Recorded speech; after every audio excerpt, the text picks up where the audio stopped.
and then I'm gonna turn on the LEDs with this switch over here. You're now tuned into Sykes Weekly Nerf Dosage. Hey, what's up, good people? Welcome to episode 137 of Pwned. I wanted to stick to my promise of making an update video of this Galaxy Strife Blaster, so this is it. So what's been done to this baby over here since the last video? Well, I've improved the firing, so now the trigger is not having any problems whatsoever, and I've also added LEDs. Now there's a little switch over here that I've connected the LEDs to, and let me just show you guys what it looks like. So it's a very light glow. I'll turn off the lights in a while to share it with you guys, but I just really wanted to showcase the Hawkeye 007 kit, and it was also a promise between myself and Hawkeye that I would put LEDs inside. The LEDs are not bright, and that's because I'm running parallel circuits, and on each circuit is 2 LEDs, so that's 2 series LEDs and 2 parallel circuits for just 2 CR2032 batteries. And also, I managed to mod it in such a way that everything sits inside the shell, inside the stock battery tray compartment area. So I want to show you guys what it looks like right now on the inside. So that's my 2S LiPo battery, and these are the CR2032s, and they're all sitting like this. Now on the flip side of the battery door is the CR2032 battery cover. So I just glued on a piece of foam, and then I glued the cover on, and it just sits perfectly in place. Now the last thing I did was to change out the switch. Previously I was using the stock switch or the stock micro switch, and I changed it for a push button switch. I'm not sure what its rating is, but it's holding up perfectly fine. The push button thing gives me a tactile response, so I could actually have the rev switch all the way here, but once I apply the right amount of pressure, I feel the click, and that activates the flywheels like so. What I really like about it is the fact that once I let go, because it's a tactile button, I get a better response for me to stop the flywheels. So I really am quite happy with this result. I also filmed a segment where I have this guy opened up, and I wanted to share that with you guys, like, you know, the circuits and how I ran everything inside. So please have a look. Here's the updated internals for the Galaxy Strife. Now I'm going to remove this access door, jam door. Over here, zip tied in place, is Nubie and backspacers, little UV light attachment, as you guys can see, and it's using a pair of CR2032 batteries. The issue that I faced before was that this would always get jammed whenever I have the batteries inside, but now, as you can see, the problem is completely rectified, and that's because I actually shortened the wire over here. Then I used a cut out part, or portion I should say, of a Europad tube, and then I hot glued this in place to kind of hold all the wires down so that the wires will not stick out and get in the way of this arm over here. Now on the flip side, if I turn this around, battery wire and the XT60 connector is going to be like this, and then, you know, operation like that, so it would not get in the way at all. And you guys would notice that there's a new battery holder over here, and this also holds CR2032 batteries, and these are actually to power up the LEDs in the system now. Alright, but let me just finish up explaining to you what I did here. So the wires are running behind the arm and going around the trigger on the back and all the way down here, and this is a new micro switch I actually got because the old one burned out. So now it's a little click kind of micro switch, so just it's a click type, and it's working very well. I have no idea what amperage this is rated for, but I think it's holding up. So far so good, so no problem at all. Yeah, and operation is basically the same.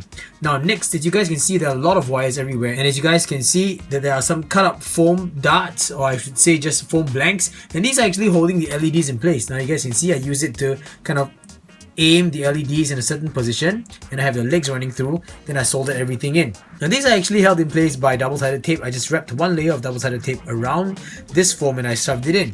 But for these over here, this one is friction fit in place, but this one is super glued in place. It's glued in at the bottom over here, as you guys can see. Now I also had to glue certain points of this connection for the wire so that it would stay, like here and here and over here. Oh, this one came out, but it's supposed to be like that. It's supposed to be sitting there, but yeah, you know. And then this point over here, running on the inside all the way, and I actually used my soldering iron and I burnt some holes through so I could run these wires all the way in, and then connected to a switch over here. So it's a flip switch right at the bottom. Now let me just, there we go, it's a flip switch right at the bottom, and the system is actually 2 LEDs per circuit, and it's running 2 parallel circuits at the same time. So I'm not getting a really bright LED output, but what I wanted was a kind of a little orange glow, and that's exactly what I got by doing this. So this runs on 2 2032 batteries along with the 2S battery to power up the main motor system. Just to point out, in case you guys are wondering, there's one hole over here, and there's another one over here, and these two are actually going to the CR2032 battery holder over here. Now this battery holder I actually salvaged from a little bike light, like one of those freebie bicycle lights that they give you, click thing. Yeah, so I just used that because I thought the holder was good. Cut out the sides and then it's perfect. So that's my updated internals. It wasn't that difficult. What's most difficult was actually planning out all the wires and making sure everything ran, to the back over here without having this thing jamming up. So yeah, that's about it, guys. I hope that you like it. I hope that shed some insight for you guys, and that's how I actually did my circuitry. Not the best electrical circuit ever, but I tried my best to make it clean by making slots with the soldering iron. So yep, now I'm just gonna give you guys a quick firing demonstration, but I decided that this time I want to make it a little bit different. What I will do is I will turn on the lights on this guy, the LEDs, and I will also turn on the UV light attachment thing on the jam door, turn off the lights here, and fire off 12 glow-in-the-dark darts. But I will film it in slow motion so that you guys can actually see the darts flying out better. But I hope that it works better. So let's give it a shot. Gonna just turn on this UV light attachment thing, and then I'm gonna turn on the LEDs with this switch over here on the bottom of the blaster. These are the glow-in-the-dark darts. These are the V3 nipple tip darts, and I'm gonna just fire off probably 6 with this camera light over here, and then the remaining 6 in complete darkness. So that means I'm going to turn off this light as well. Alright, so here we go. As you guys can see, it's charging already, and you can actually see a slight glow on the darts now. I really hope this slow motion works though. I really hope this slow motion works though.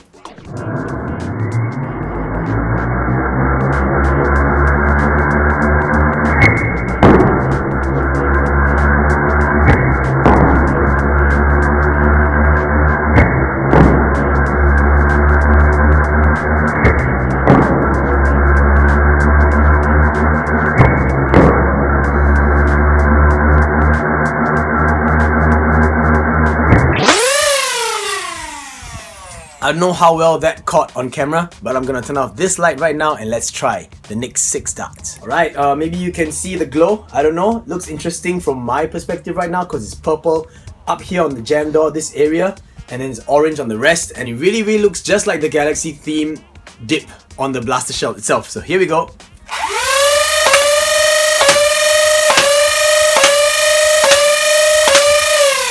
So here we go.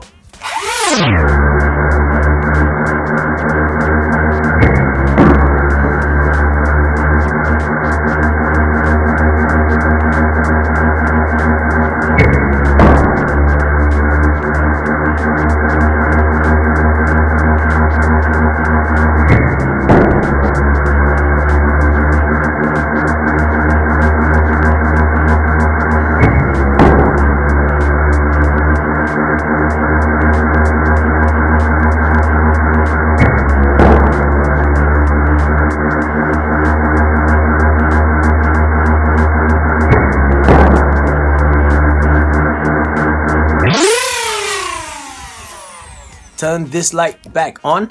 That's all 12 darts out. 6 with this light, 6 without this light. Let's just revert back to normal recording, okay?